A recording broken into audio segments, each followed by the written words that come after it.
Reka nsubire kubahereza mwiriwe canke mwaramutse bivanye naho buri umwe wese adukurikirana aherereye mwe banywanyi bacu mubana natwe mu makuru n'ibiganiro vya misi yose dushikiriza kuri no mbonesha kure yacu kandi yanyu Muhuza TV.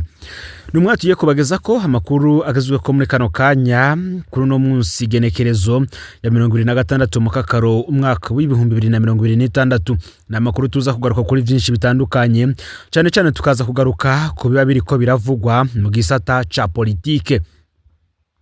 Ni mu gihe benshi kuri babona ibitagenda neza mu gihugu harimwo nk'ibura ry'ibitoro, ibura ry'ivyankenerwa, isukari, ifumbire, amabarabara yajemwe ibinogo n'ibindi byinshi bitandukanye. Benshi kandi bakibuka ijambo ubwo Gervais Nderakobuca ari umushikiranganje wa mbere yavugiye mu imbere y'inama nshinga amateka avuga ko ibihari vyose ari vyubatswe ku bwabagaza. Uyu President Jean Baptiste Bagaza numwe mu bantu bakoze ibintu bidasanzwe nga mu gihugu c'u Burundi kuko ikiringo atwaye igihugu c'u Burundi nico kiringo cakozwemwo vyinshi hoba mu gisata c'iterambere, mu gisata c'imibano ndetse n'ibindi vyinshi bitandukanye harimo n'imigenderanire n'ayandi makungu. Colonel Jean Baptiste Bagaza numwe mu bashitse ku butegetsi nawe akoze kudeta yatembagaje ubutegetsi bwa President Michel Micombero. Bikavugwa ko kandi iri tembagazwa rya President Michel Micombero ryo ryaravuye ku burangaro bwiwe ryo baragize ko intwazangabo zituruka mu bice bitandukanye canke se mu migwi itandukanye y'abarundi itokumvikana. Byaje kubaho rero impande zompi zirumvikana hama kudeta irategurwa, Michel Micombero nawe yisanga yatembagajwe ku butegetsi. Benshi rero iyo babonye ibitagenda neza muri iki gihe bakibuka intwaro ya Jean Baptiste Bagaza nga mu gihugu c'u Burundi ishavuriraniga. Benshi bakavuga ko abategetsi bo bataco bakora mu gihe bo bama bavuga ko bari ku kivi. Hari foto rero yamaze imyaka 11 imanitswe mu mabiro yose y'u Burundi no mu bibanza bihambaye vy'igihugu. Mu minsi mikuru y'igihugu iyi foto kenshi yabifiswe n'urwaruka. Uwo nta wundi yari Colonel Jean Baptiste Bagaza yatembagaje ubutegetsi bwa Lieutenant General Michel Micombero hari kwigenekerezo ya mbere munyonyo umwaka w'1976. Mu gicugu rero cy'uwo munsi abasirikare batari bake barashwaye mu gisagara ca Bujumbura barifatira ibibanza bihambaye bitari bike atarusoro rusohotse. Ikibuga c'indege ca Bujumbura, ibanki nkuru y'igihugu, iradio y'igihugu ico gihe bayita ijwi rya revolution canke voix de la révolution n'ibindi bibanza bikomeye. Iradio yuguriye mu gatondo yagomye ivuza imiziki itagira amajambo, muzike classique be ni muziki ya gisirikare. Abarundi batekewe n'ubwoba bakibaza ibibaye ivyo ari vyo. Narirya hari haciye imyaka 4 gusa ibara riguye mu mwaka w'1972 aho turi hari kwigenekerezo ya mbere munyonyo umwaka w'1976. Uwa mbere munyonyo wari umunsi w'akaruhuko. President Michel Micombero yari ku kirimba taco yinona, yari ko yitegurira guhimbaza imyaka 10 yari amaze ku butegetsi kuko yari guhimbaza iyo myaka kugenekerezo ya 28 munyonyo umwaka w'1976. Ariko President Michel Micombero yari afise amakuru ko hari imigwi y'abasirikare itegura kumutembagaza. Umugwi yari yicura cyane wari w'abasirikare batavi Bururi bari barongowe n'umukuru w'ibiro bikuru vya gisirikare General Major Thomas Ndabemeye. Amakuru atari make ico gihe akavuga ko President Michel Micombero yoba yaranasavye Colonel Bagaza yari cegera c'umukuru w'ibiro bikuru vya gisirikare cegera ca Ndabemeye ko abasirikare bogoma bagavye kugira babuze uwo mugambi wa General Ndabemeye. Colonel Jean Baptiste Bagaza na bagenzi we bo batahuye ko hageze nyabona ko banyarutse umugambi wabo maze bagatanga General Ndabemeye nabo bari kumwe. Ico gitondo rero umukuru wa batayo yari umukuru w'ikambi yacungera ikirimba c'umukuru w'igihugu Colonel Silver Nzohabonayo niho yashika ukirimba kwa President Michel Micombero. Colonel Nzohabonayo yari umwizigirwa akaba n'inshuti ya hafi y'umukuru w'igihugu. Colonel Nzohabonayo yamenyesheje President Michel Micombero ko abasirikare bahejeje kumubogoza kandi ko bamumutumye ategerezwa kugenda mujanye. President Micombero ntiyagoranye ahubwo yasavye ashimitse ko atamaraso yoseseka kubera we acabuza abamucungera kurasana n'abari bahejeje kumutembagaza. Ni gutyo President Michel Micombero asotse kirimba atarusoro na rumwe ruvuze. Hafi Kirimba ingabo zirongowe na Colonel Bagaza zari zigavye kugira President Michel Micombero ananye zice zinjira kugwana. Amaze kwemera gusohoka atagoranye, President Michel Micombero yaciye ajanwa gupfungirwa mu ntara ya Ngozi. Umukuru w'ibiro bikuru vya gisirikare General Major Thomas Ndabemeye nawe nyene yarafashwe umunsi acaja gupfungirwa mu ibohero rya Bururi. Kugezaho abarundi ntibari bazi ibiko biraba, ubwoba bwagumye bwongerekana mu bantu. Ariko President Micombero amaze gufatwa mu radio y'igihugu hazaracamwo ubutumwa bw'ihumure bwasaba abantu kuguma muhira. Amatelefone yari yaciwe, ntawahamagara mugenzi we ngo amubaze ivyo ari vyo. Isaha 12 z'umugoroba niho mu radio y'igihugu humvikanijwe rikaze rya Komandari Lieutenant Ndabaneze ritangaza ko intwaro ya Lieutenant General Michel Micombero atembagajwe n'abasirikare bahurikiye mu nama nkuru ya Revolution Conseil Supreme Revolutionnaire. Abantu ico gihe bari ruhutsa ariko bagoma batazi uwatembagaje Micombero wari we.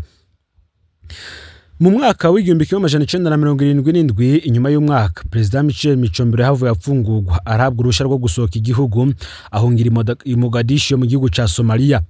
Aho muri Somalia yahavuye atangura amashuri ya kaminuza araronka n'imame y'ubushobozi kuko inyuma yo kurangiza amashuri yiwe ya kaminuza aho n'igihugu ca Nigeria cyo bacaranamutumye ko ngaje kwigisha muri kaminuza yacu. President Michel Micombero akaba aravuye yitaba Imana giturumbuka kwigenekerezo ya 16 kwezi kw'indwi umwaka w'igihumbi kimwe amajana 1983. Havuzwe ko umutima wiwe wahagaze giturumbuka, ikiziga ciwe caratahukanywe gishingurwa mu itongo ryiwe mu Rutovu. Kapiteni Micombero yari yarafashe ubutegetsi afise imyaka 26 gusa y'amavuka, abukorwaho afise 36 imbere yo kwitaba Imana afise 43. Reka noneho dusubire ku vya Bagaza. Mu mwaka w'igihumbi kimwe amajana 1976 hari kwigenekerezo gicenda mu nyonyi umwaka w'igihumbi kimwe amajana 1976 Colonel Bagaza ntiyashotse yemezwa nk'umukuru w'igihugu ico gihe. Abasirikare batembagaje President Micombero haravugwamwe abandi babiri bari bashashaye ikibanza cy'umukuru w'igihugu. Lieutenant Colonel Edouard Nzambimana yari umushikiranganje muri leta ya nyuma ya President Micombero be na Colonel Silver Nzohabonayo yararongoye batayo para. Colonel Bagaza na Lieutenant Colonel Nzambimana bari incabwenge ziza amashuri ya kaminuza mu Bubirigi.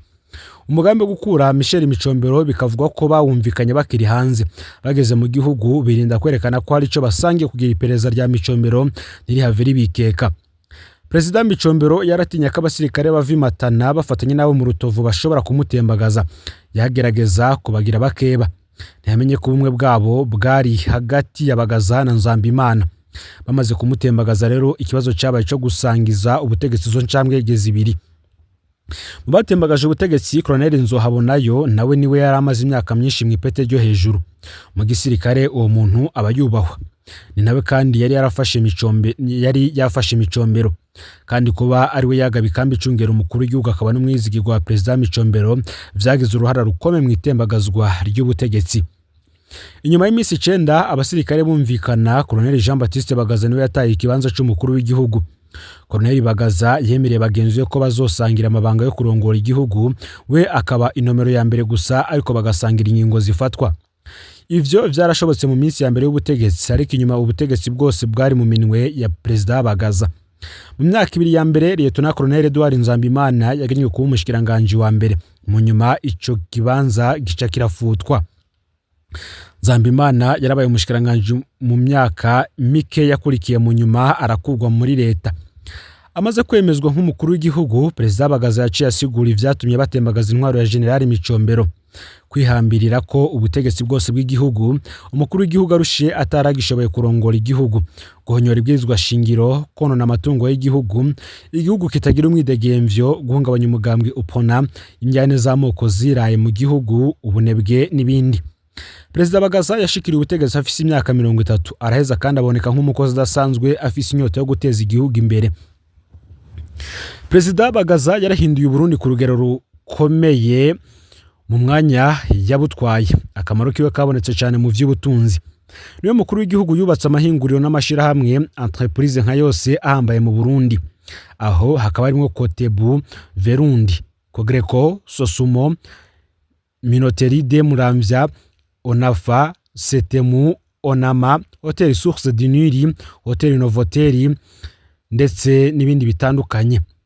Ibitaro bikuru nka vyose mu gihugu, amashuri yisumbuye n'amato mato yaraguye. Kaminuza y'u Burundi niyo yubatse amabarabara makuru nka yose y'igihugu. Amakambi ya gisirikare yaraguye. Ikibuga c'indege ca Bujumbura aratanguza amashirahamwe y'iterambere mu ntara, arateza imbere ibijanye no kwiyunguruza n'ibindi vyinshi cyane.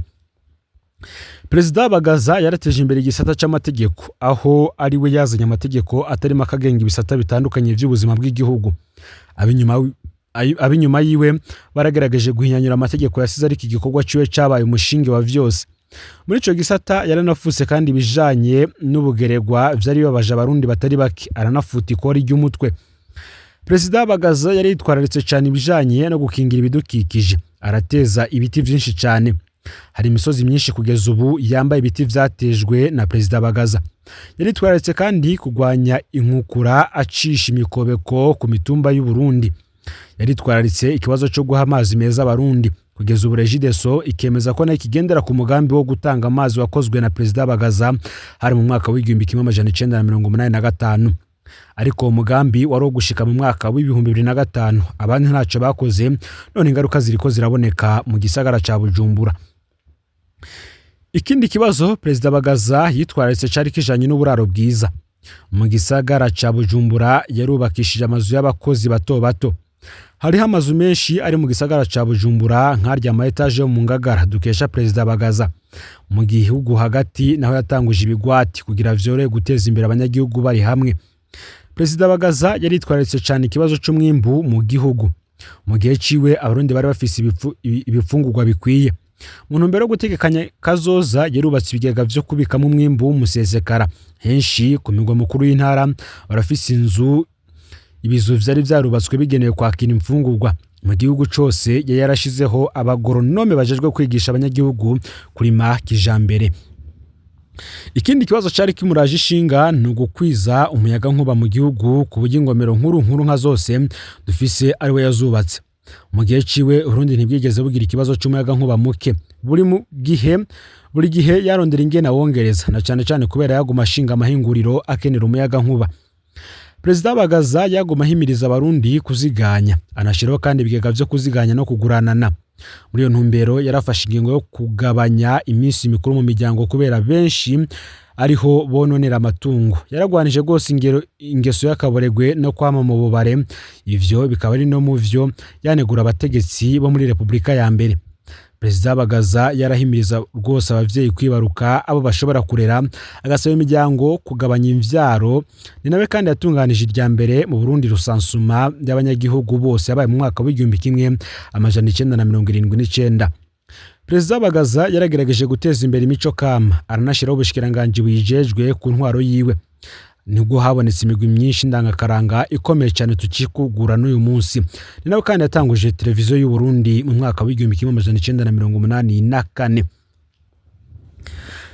Uburundi bwari agahugu gato ariko gafise ijambo mu makungu. Mu bijanye n'imigendanire n'ayandi makungu, Uburundi bwari bwubashwe mu makungu mu gihe c'intwaro ya Perezida Bagaza. Uburundi bwaragenderwa kenshi n'abandi bakuru b'ibihugu, bukanakira inama mpuzamakungu zikomeye. We nyene akanarongora amashirahamwe mpuzamakungu. Perezida Bagaza yari yararwije cyane abagenzi b'u Burundi, akanagendera kandi ibihugu vyabo. Inama mpuzamakungu ikomeye imaze kubera mu Burundi yabaye muri Kigali mu mwaka w'1984, aho Perezida w'Ubufaransa François Mitterrand n'abandi bakuru b'ibihugu batari bake muri Afrika bashikiye Bujumbura. Na indi nama yo ku rugero nk'urwo irigera isubira kubera mu Burundi. Mu makungu, Perezida Bagaza yarazwi nk'umukuru w'igihugu yihagararako, afata ijambo abandi bakamwumviriza, arwana iteka ry'ibihugu vya Afrika, akanashigikira imiharigwaniro ubwigenge bw'ibihugu vyayo. Aha harimwo nka ANC muri Afrika y'Epfo, SWAPO muri Namibia, OLP muri Palestine, ZANU muri Zimbabwe ndetse n'ahandi. Naho kandi bamwe mu babanyi batamukunda, Perezida Bagaza yaragumanye imigenderanire n'u Rwanda rwa General Habyarimana be na Zaire ya Marshal Mobutu, bagahurira cyane mu ishiramwe CPGL. Ibindi bihugu bitwegereye bahurira mu ishiramwe OBK kandi anarikomeza mu gihe yararirongoye. Yarakomeje imigenderanire muri Tanzania ya Julius Nyerere be no mu gihe ca Ali Hassan Mwinyi bakagenderanira. Mu nyuma yarafashe rwose ikirobere cawe Kaguta Museveni kugeza gifasha ubutegetsi bwa Uganda mu mwaka amajana 986 hari kugenekerezo ya 2026 uwo mwaka. Perezida Bagaza ari umuhinga wo kugira abagenzi bo mu mpande zose. Aho hose hova imfashanyo iteza Burundi imbere ntiyahatangwa.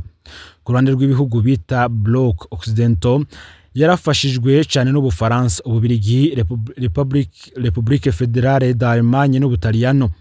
Hari imigambi myinshi iterambere yafashwa n'ivyo bihugu, ntaho kibagira kandi n'imfashanyo z'Ubuyapani ku kibazo cyo kunguruza abantu, kuko amabisi ya Otrako yazananye na Perezida Bagaza mu gihe imbere yiwe abarundi biyunguruza mu makamyo bita ngeringeri. Ku ruhande rw'ibihugu bita Bloc de l'Est naho nyene Bagaza yararonka imfashanyo nyinshi ziva mu Burusiya, Ubushinwa, Korea y'Uburaruko, Romania, Czechoslovakia, Yugoslavia, Cuba n'ahandi. Ibihugu vy'Abarabu kandi navyo ntivyasigaye inyuma mu kumufasha, aho twovuga nka Arabia Saoudite yubatse ibitaro rwa Khalid vy'Ibujumbura, Libya yubatse bibliothèque muri kaminuza y'u Burundi ndetse na Centre Islamique Ibujumbura. Muri Afrika ijambo rya Bagaza ryari ryubashwe, yafatwa nk'umwe mu bakuru b'ibihugu bihagararako kandi b'incabwenge. Reka tugaruke ku mpinduka mu ntwaro na politike.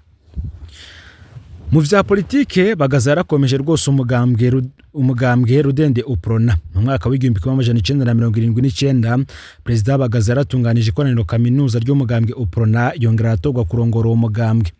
Mu bijanye n'intwaro yongereje intara zigize igihugu ziva kuri 8 ziba 15.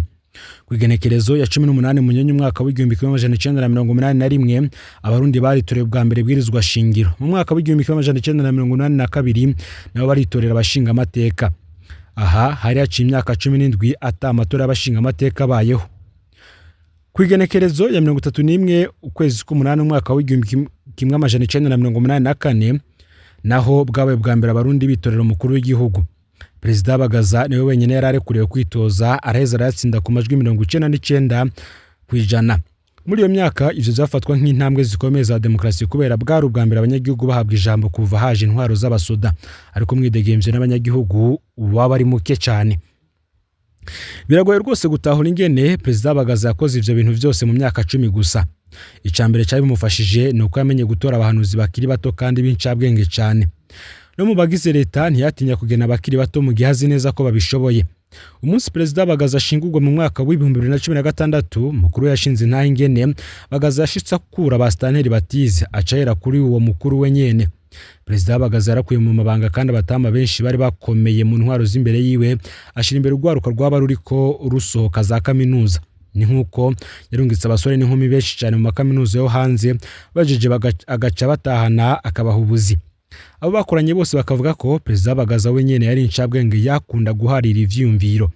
Uri umuhanuzi ntiwaba worohewe kuko mwaraharira gushikuka mwereka ko umutsinze. Icakabiri camufashije nuko Perezida Bagaza yatanga akarorero mu bikorwa. Abamubonye bose baremeza ko yari umukozi ataruha, narirya yarakiri muto cyane. Yarishikira ku kivi kuraba ko abakozi ba leta batamubesha muri raporo bamuha. Ni kenshi abastanteri hagati mu gihugu batonda idarapo basanga yamaze kuhagera batazi uko yaje, ahandi akagendera amashuri giturumbuka, aho hose yasanga abakoresha badatonda ku kazi yavaho abahinduye. Icyagatatu camufasha nuko kira mwaka yakoresha inama rukokoma y'abakozi bakuru b'igihugu, wenyene akayirongora. Ico gihe abatwara ibisata bitandukanye vy'igihugu bamara iminsi baganira ibibazo bitandukanye biri mu mirimo yabo, bagahana ihangiro, bakanungurana ubwenge. Iruhande y'iryo huriro kandi haratunganywa amanama menshi nkarisha bwenge ku bakozi ba leta. Icakane Perezida Bagaza yarakarira rwose abonona ubutunzi bwa leta, ntawo kwibagira kandi uruhara rw'igendereza nkuko tuza kubibona mu nyuma.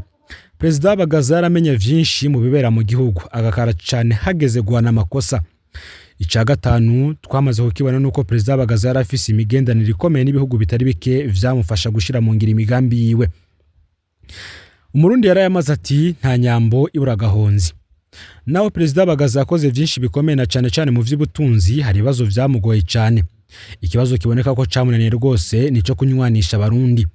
Perezida Bagaza yafata k'abarundi baronse ivyo bakora batazobona umwanya wo kwiyumvira amacakubiri y'amoko. Yasize abarundi ku kivu aca yibwira ngo injyane za kahise ziraheze. We yafata ko iterambere ari wo muti w'ibibazo vyose. mu gihe ciwe carazira kuvuga amoko mu Burundi, abahutu, abatutsi, abatwa. Abanyagihugu bose bari bitwa abarundi. Imyaka 11 y'ubutegetsi bwa Perezida Bagaza nico gihe kirekire Burundi bwabayemwo butavugwamwo intambara, ubwicanyi, inyuruzwa ry'abantu. Yabaye intwaro y'amahoro, ariko muri ico gihe nyene hari abarundi batari bake bagorewe mu makambi y'impunzi muri Tanzania no mu Rwanda no muri Zaire. Agifata ubutegetsi, Perezida Bagaza yaremeje ko Burundi bufise ikibazo hagati y'abahutu n'abatutsi, ariko nta ngingo iboneka yashoboye gufata yo guheza izo njyane. Leta ziwe zabamwo abashikiranganje b'abahutu bari munsi y'abatanu, kandi ukabasanga mu bushikiranganje budafatwa ko buhambaye cane. Ku ntwaro yiwe, Perezida Bagaza ntiyigeze asubira kwemera ko hariho amoko mu Burundi. Yavuga ko twese turi abarundi gusa, mbere abazanye ivy'amoko bakabihanirwa. Ariko mu nyuma yaravuye ku butegetsi, yahavuye abona ko yaribeshe ku buryo yavuga ko hakwiye kubaho kwemanga ubudatandukane bw'amoko abiri, bamwe bose bakitorera ababaserukira, maze abaserukira amoko bagahura mu nzego z'igihugu, ico yise deux peuples une nation. Yabona ko iyo nzira ariyo yohagarika ubwicanyi n'agacinyizo byari hagati y'abahutu ndetse n'abatutsi. Mu gihe c'intwaro ya Perezida Bagaza haravutse imihari ikomeye yo guhabuza ubwoko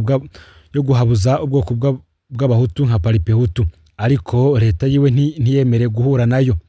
Mu nama y'Ubufaransa na Afrika yabereye i Kigali mu Rwanda mwaka w'1979, Perezida Bagaza yarashavuye rwose abonye inyandiko zakwiragijwe na paripehutu. Ico gihe yamaze mu nama kanya gato cyane acarahaguruka aja ku kibuga c'indege yurira indege aritahira. Yahavuye arungika intumwa i Kigali zibwira Perezida Juvenal Habyarimana ko atirukanye abatwara paripehutu n'abazoca ashigikira imigwi y'impunzi itera u Rwanda. Ni gutyo paripehutu yaciye yimukira muri Tanzania. Uretse ikibazo c'amacakubiri y'amoko, amacakubiri afatiye ku ntara nayo nyene yarabandanije. Hakavugwa mu ntwaro ya Repubulika ya kabiri haranavuzwa cyane kandi amacakubiri afatiye ku miryango. Mu vya politike nyene, Bagaza yaragize ikibazo cyo gusangira ubutegetsi n'abandi. Jean Baptiste Bagaza ntiyemera ivyumviro bitandukanye n'ivyo, kandi ntiyashaka kundi avugwa mu gihugu kiretsewe. Mu mwaka w'1978 yatanguye kwikura ko abo basangiye gufata ubutegetsi. Ikibanza cy'umushikiranganje wa mbere Lieutenant Colonel Edouard Nzambimana carafuswe. Buhoro buhoro abamuhaririza bose batera bigizwa kure y'ubutegetsi, bamwe baranapfunzwe. Muri iyo myaka nyene, Perezida Bagaza yarafuse ivyo guhimbaza tariki Rwagasore yapfiriye ko 13 Gitugutu, arahindura izina ry'umuhari GRR witwa Ujeribe. Izina rya Rwagasore ritera ritagaciro. Urwego rw'igendereza Sécurité Nationale rwarakomejwe cyane mu gihugu ku buryo atawari akiryogora. Bambanga amatwi, bari bageze ku rwego rwo kurara barumviriza ivyo abantu baganira mu ngo zabo. Abarundi ngo bari bacunzwe bidasanzwe muri ico gihe. Muri kwanka ko habaho mu gihugu ubutegetsi atagaba, Perezida Bagaza yahavuye atandukira kugwana na Eklezia Katolika, arirukana abapadiri n'ababikira b'abazungu, arugara amasengero, arafunga abapadiri, ashira mu minwe ya leta amaseminari mato n'amashuri yegukira Eklezia. Iyo nyifato yaramuteranije bikomeye n'ibihugu vya Buraya y'uburengero be na za Amerika, niyo yabaye intango y'umugambi wo kumutembagaza. Ivyo yagirije Perezida Micombero vyo kwigungira ku butegetsi bwose nivyo vyahavuye bimushikira nawe. Mu mpera za Myandagaro umwaka w'1987, Perezida Bagaza yafashe urugendo rurerure. Yaciye mu Bubiligi akoresha inama y'abaserukira Burundi mu bihugu vya Buraya, hanyuma abandanya Quebec muri Canada mu nama bakuru b'ibihugu bivuga igifaransa. Yari inama ihambaye, vyari bigoye ko asiba, ariko yaracugwa ko hashobora kuba ingorane atari mu gihugu. Ubufaransa bwari bwashimitse rwose ko atosiba iyo nama. Kwigenekerezo ya 3 kwezi kw'icenda umwaka w'1987, abasoda bato baragumutse mu makamba atari make, bacakira intwaza ngabo zose baja kuzifungira muri Messe des Officiers Bujumbura. Mu nyuma b'abasoda batoya nibo nyene bagarutse basoma amazina y'intwaza ngabo bakeneye ko zikorana zigatora umukuru w'igihugu mushasha. Nitembagazwa ry'ubutegetsi ryakozwe mu rwenge rwinshi. Abariteguye wome ngo sibo babikoze, ahubwo wome ngo babitegetswe n'abasoda batoya. Ni gutyo ku murango w'igenekerezo ya 3 Nyakanga umwaka w'1987, iradiyo y'igihugu mu ijwi rikomeye rya General Michel Mibarurwa yatangaje ko Colonel Jean Baptiste Bagaza ahagaritswe mu mabanga yose yo kurongora igihugu, umugambwe Prona n'igisirikare. Iryo tangazo ryahagaritse ibwirizwa shingiro leta y'u Burundi ryongera kandi ritangaza umuzo w'inama ngarukiragihugu irongowe na Major Pierre Buyoya nk'uko ubutegetsi bwari bumaze imyaka 11 baburarangiye. Acumva ko atembagajwe, Perezida Bagaza yaragerageje kugaruka mu Burundi ku nguvu inshuro zibiri zose biranka. Yahavuye rero amara imyaka 7 mu buhungiro, aho yabaye mu Buganda no muri Libya. Jean Baptiste Bagaza yagarutse mu Burundi ku ntwaro ya Perezida Mico Melchior Ndadaye, mu nyuma arahavura nashinga umugambwe w'imbogora Burundi Parena. Mu biganiro byo kurondera amahoro no kunywanisha abarundi vyabereye Arusha muri Tanzania, Perezida Bagaza nawe ari mu bagize uruhare rukomeye. Mu mwaka wa 2015 rero, Perezida Bagaza yariyamirije ikiringo ca gatatu ca Petero Nkurunziza imbere yo kwitaba Imana mu bitari Brussels mu Bubirigi kwigenekerezo ya 4 Rusama mu mwaka wa 2016. Perezida Jean Baptiste Bagaza yashinguranywe iteka mu Burundi kwigenekerezo ya 21 Rusama mu mwaka wa 2020 murantunge umwaka wa 2016 mu cyubaro cinshi akaba yarerekejwe n'inzego zose zihagararira igihugu. Mu misabereye muri Katedrale Regina Mundi, umutambukanyo wa Perezida Bagaza Madame Faustin Bagaza yarapfukamye arasaba imbabazi abarundi ku kibi cyose coba carakozwe n'umushinga ntahe wiwe. Perezida Jean Baptiste Bagaza yafashe ubutegetsi akiri muto ku myaka 30 y'amavuka, buva ko afise 41, yitavye Imana afise 70. Abamumenye bose bakemeza ko ari umuntu w'incabwenge cyane kandi w'ishaka ryinshi. Yaranzwe n'umutima udasanzwe wo gukunda igihugu ku buryo yamenye ko cyubahiriza mu makungu, yongera kandi aragiye umushinge w'iterambere. Umukuru w'igihugu wese ngo yamafise ivyo yashoboye n'ivyamunaniye, ariko ntankeka ko Perezida Bagaza ari umwe mu bakuru b'ibihugu bakomeye Burundi bwaronse, nimba atari we abahita bose. Murantunge niba atari we abahita bose. Perezida Bagaza yasigaye igihugu amahingurira akomeye, menshi yaramaze guhomba, ayandi aragoyagoya kubera intwaro mbi. Abategetsi buno munsi binashitse bakiyumvira ihinguriro ngo ribari iryabo canke umuryango wabo. Iyo Bagaza yubaka amahinguro yiwe n'umuryango we gusa, ngo hafu ubutunzi bwose bw'igihugu buba ari ubwiwe. Ngaho rero amakuru yaragezwe ko muri kano kanya, ufyonde subscribe canke sabone niba utarafyenda ko kugira ngo tuzocikanwa nandushikiriza. Sangiza no makuru bagenza aho bari hose kugira ngo nabo baje baramubambira bashikirwa nayo biriko biravugwa, bigezwe ko ngaha mu gihugu cy'u Burundi, hanze imbibe z'igihugu cy'u Burundi ndetse no mu makungu ya kure. No Mpuzativa amakuru yacu yo arabandanya.